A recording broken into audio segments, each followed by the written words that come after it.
Hello and welcome. In this video we are going to talk about the next disease common cold. ठीक है, इससे पहले हमने pneumonia पढ़ चुके हैं और अभी हम आगे बढ़ते जा रहे हैं। जो भी कॉमन डिजीजेज ह्यूमन के अंदर देखी जाती हैं उनके ऊपर डिस्कशन कर रहे हैं। ठीक है, तो यहाँ पर हम बात कर रहे हैं कॉमन कोल्ड के बारे में। तो कॉमन कोल्ड किससे होता है? कॉमन कोल्ड होता है हमें वायरस से। ठीक है, अभी तक जितने भी चीज़ें हमने पढ़ी सारी बैक्टीरिया से होने वाली थी। तीनों डिजीज़ हमें टाइफॉइड है था, अगर होगा तो बैक्टीरिया से होगा, न्यूमोनिया होगा तो बैक्टीरिया से होगा, लेकिन कॉमन कोल्ड जो होगा वो वायरस से होगा। कौन सा वायरस इसके अंदर काम करता है? तो राइनो वायरस।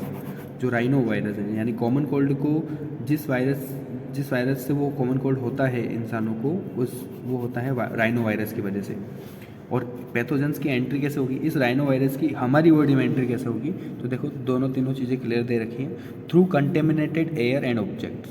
अगर ये राइनो वायरस हवा में है, एयर में है, किसी ने छींका, किसी ने स्नीज किया, खांसा, तो उसकी वजह से उसके जो ड्रॉपलेट्स हैं, अगर हमारे इन्हेलेशन की वजह से वो ड्रॉपलेट अगर हमारी बॉडी में चले जाते हैं तो हम इन्फेक्टेड हो जाएंगे। और वो ड्रॉपलेट कहाँ से आएंगे? एक इन्फेक्टेड पर्सन से। देखो लिखा हुआ इन्फेक्टेड पर्सन से अगर वो ड्रॉपलेट एयर में आए और एयर से हम में आए तो हम में भी वो बीमारी हो सकती है। नोज और रेस्पिरेटरी पासेज गेट इन्फेक्टेड। इनका मेन टारगेट होता है हमारे नाक को और रेस्पिरेटरी यानी सांस लेने की प्रोसेस को डैमेज करने का। तो सिम्टम्स इसमें क्या होंगे? सोर थ्रोट हो जाएगा आपका, कफिंग हो जाएगी, हेडेक हो जाएगा, नज़ल जो कंजेशन है मतलब नोज़ में प्रॉब्लम क्रिएट हो जाएगी, डिस्चार्ज होने लग जाएगा, नज़ल डिस्चार्ज मतलब म्यूकस ज़्यादा से निकलने लग जाएगा। यहाँ पे देखो हॉर्सनेस होने लग जाएगी। ठीक है, तो इतने सारे सिम्टम्स आपको क्लियरली यहाँ दे रखे हैं और ये सिम्टम्स किस में दिखने लग जाएंगे आपको? कॉमन कोल्ड के। और इन्हीं सिम्टम्स से हम क्या करेंगे? हम करेंगे प्रिडिक्ट या फिर जज।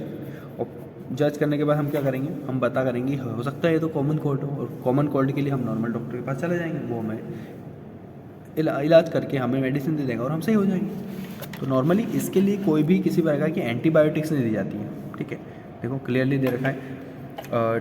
ट्रीटमेंट क्या है? Treated with the medication. ठीक है, क्या लिखा हुआ है आगे? पेन किलर जो होते हैं वो दे दिए जाते हैं। ठीक है, लिखा हुआ है लाइक है ना, ये LIKE जो है वो लाइक है। ठीक है, लाइक पेन किलर दे दिया जाता है, कफ सिरप दे दिया जाता है, फिर नज़ल स्प्रे दिया जाता है। नोज़ में डाल के नाक को ओपन क्या कर सकते हैं? पैसेज को क्लियर कर सकते हैं। और antibiotics do not help a viral infection. Antibiotics नहीं दी जाती है क्योंकि वायरल इन्फेक्शन में हम यहाँ पे एंटीबायोटिक्स वर्क नहीं करेंगी। ठीक है, ये नॉर्मली वायरस हमने मेडिसिन से ही जा सकता है। ठीक है, अब देखो आगे यहाँ ऐसे पढ़ते हैं, ये ज़्यादा सही रहेगा। मलेरिया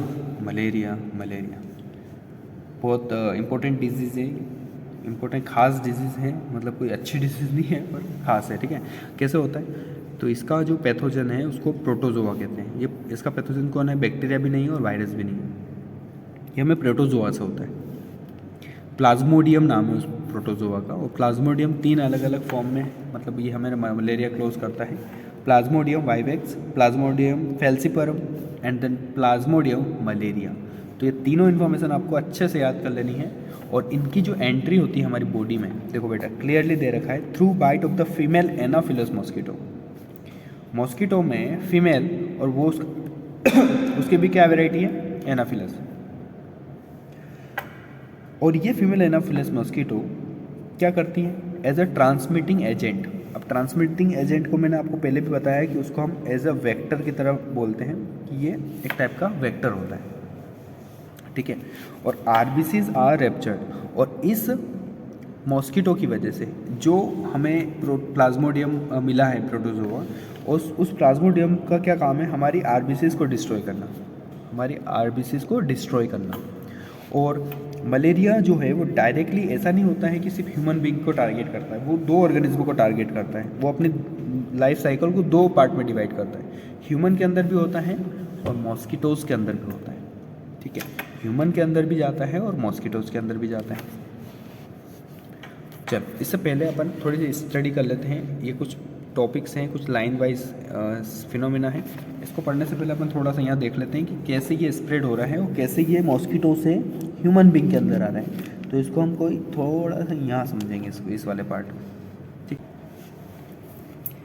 मॉस्किटो जब हमें बाइट करता है मॉस्किटो अभी जब हमें डंक मारता है तो उसके सलाइवा में क्या होती हैं बेटा, स्पोरोजोइड्स होती हैं। ये किसकी स्पोरोजोइड्स हैं? ये प्लाज्मोडियम की स्पोरोजोइड्स हैं। और ये स्पोरोजोइड्स जो हैं सलाइवा में होती हैं किसके? मॉस्किटो के। और मॉस्किटो जैसे ही हमें बाइट करता है तो वो स्पोरोजोइड्स वो हमारी बॉडी में इंजेक्ट कर देता है, ह्यूमन बीइंग की बॉडी में इंजेक्ट कर देता है, ह्यूमन बीइंग की बॉडी में इंजेक्ट कर देता है। और जैसे ही ह्यूमन बीइंग की बॉडी में वो स्पोरोजोइड्स जाती हैं तो फर्दर की जो डेवलपमेंट होती है, स्पोरोजोइड्स की जो डेवलपमेंट होती है वो कहाँ होने लग जाती हैं? ह्यूमन बीइंग के अंदर। अब ह्यूमन बीइंग के बॉडी में भी तो कोई एक पर्टिकुलर ऑर्गन होगा जहाँ पर जाके ये टारगेट करती होगी उसकी बॉडी के ऑर्गन को। जी हाँ, बिल्कुल। तो वो जो है वो है लीवर सेल, जैसा कि यहाँ लिखा हुआ है। उनका जो फर्दर डेवलपमेंट होता है ना वो लीवर सेल के अंदर होता है, लीवर में होता है, कुल मिला के लीवर में। ह्यूमन बॉडी में जो लीवर है किडनी के पास होता है, बैठा रहता है वहाँ पे। उसी लीवर में क्या होता है? स्पोरोजोइड्स का डेवलपमेंट होता है। यहाँ तक क्लियर है? अब आगे बढ़ते हैं बेटा। यहाँ तक ये सारी चीज़ आपको पता होनी चाहिए। अब क्या होता है? जैसे ही वो लीवर सेल को टारगेट करता है, लीवर सेल को डिस्ट्रॉय करता है, और लीवर सेल को जैसे डिस्ट्रॉय करता है तो इसके स्पोरोजोइड्स जो हैं, उसके स्पोरोजोइड्स जो हैं वो कहाँ चले जाते हैं? वो चले जाते हैं ब्लड स्ट्रीम में। कहाँ चले जाते हैं? ब्लड स्ट्रीम में। और ब्लड स्ट्रीम में जाके, ब्लड में क्या होती है भैया? आरबीसी, रेड ब्लड सेल्स होती हैं वहाँ पर। तो वो हमारे आरबीसी यानी कि रेड ब्लड सेल्स को टारगेट करता है। और रेड ब्लड सेल को जैसे ही वो टारगेट करता है हमारी आरबीसीज होने लग जाती है रप्चर्ड। और रप्चर्ड का सीधा मीनिंग है डिस्ट्रॉय करना, डिस्ट्रॉय। हमारी आरबीसीज को डिस्ट्रॉय करने लग जाता है ये समझदार। ठीक है। आगे क्या है? हमारी ब्लड में फिर ये क्या करता है? आरबीसी को डिस्ट्रॉय तो कर रहा है, साथ साथ में अब ये अपनी हमारी बॉडी में गेमिटोफाइट्स बनाने लग जाता है, गेमिटोफाइट्स। और गेमिटोसाइट्स क्या बनाने लग जाता है? गेमिटोसाइट्स, नॉट गेमिटोफाइट्स, गेमिटोसाइट्स प्रोड्यूस करने लग जाता है। वो स्पोरोजोइड्स डेवलपमेंट करके ब्लड स्ट्रीम में रेप्चर करेगा हमारी आरबीसीज को, साथ में गेमिटोसाइट्स बनाएगा। और गेमिटोसाइट्स में भी वो दो तरह की गेमिटोसाइट्स बनाएगा, मेल एंड फीमेल। और मेल और फीमेल जो गेमिटोसाइट्स हैं वो उसके ब्लड में सर्कुलेट हो रही है, उसके ब्लड में घूम रही है। हमारी ब्लड आरबीसीज को रप्चर किया जा रहा है, मेल फीमेल नाम की जो गेमिटोसाइट्स हैं वो भी प्रोड्यूस होती जा रही है। और ये गेमिटोसाइट्स जैसे ही एक मॉस्किटो, एक अच्छा वाला मॉस्किटो आता है, सीधा सादा सा जो मॉस्किटो आता है, और वो हमें जैसे ही हमें बाइट करता है। अब क्या कर रहा है? देखो बेटा, यहाँ पे एक नॉर्मल मॉस्किटो हमें बाइट कर रहा है। मॉस्किटो कुछ नहीं है, पर हमारी बॉडी में वो प्लाज्मोडियम आ गया है, प्रोटोजोआ। और वो प्रोटोजोआ क्या करेगा? उसके दो गेमिटोसाइट्स बने हैं, गेमिटोसाइट्स मेल और female, multiple male and multiple females होते हैं। और ये दोनों के दोनों जैसे ही वो मॉस्किटो ब्लड को सक करता है, ब्लड को सक करता है मतलब खींचता है, तो उससे क्या होता है? ये दोनों मेल और फीमेल गेमिटोसाइट्स उसकी बॉडी में चली जाती हैं। और वहाँ जाके वो दोनों गेमिट, मेल और फीमेल गेमिट जुड़ जाती है, फ्यूज़ हो जाती है। और फ्यूज़न से क्या होता है? फर्टिलाइजेशन।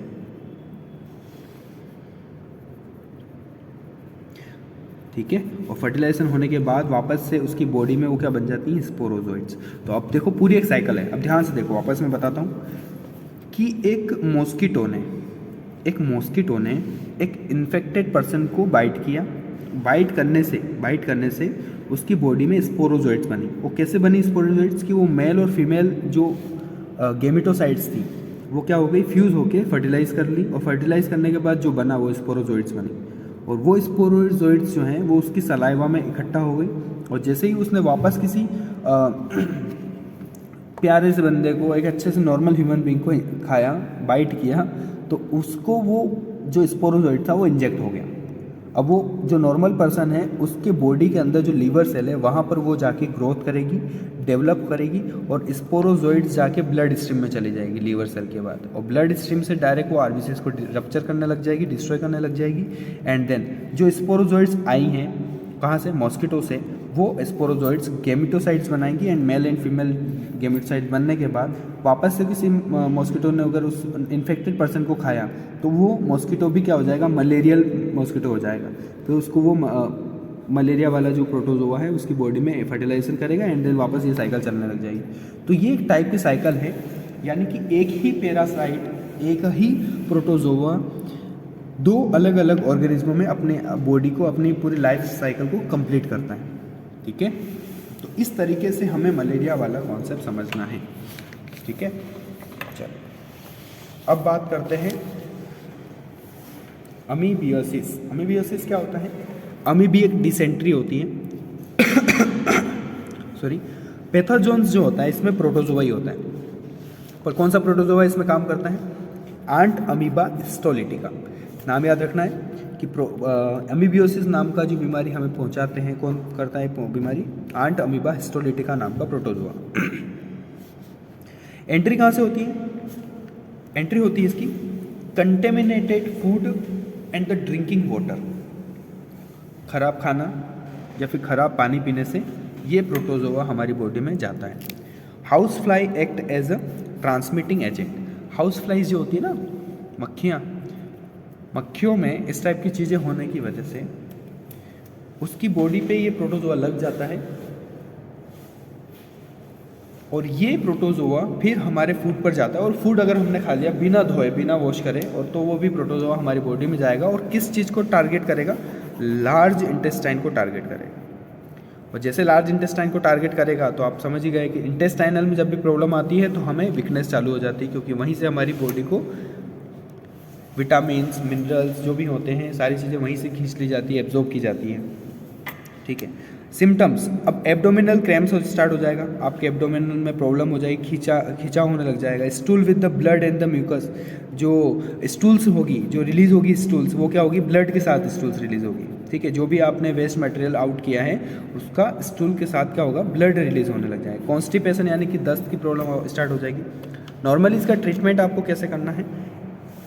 एक एंटी अमीबिक ड्रग्स होते हैं, उनको लेके आप क्या कर सकते हैं? अपने इंटेस्टाइन को सुधार सकते हैं, इन प्रोटोजोआ को आप ख़त्म कर सकते हैं। साथ में एक चीज़ का बड़ा ध्यान रखना है, क्लीनलीनेस रखना है। अदरवाइज़ अगर आपने साफ़ सफाई नहीं रखी है तो ये प्रोटोजोआ आपकी बॉडी में आसानी से जाएगा। ठीक है, तो इस वीडियो में इतना ही। बाय।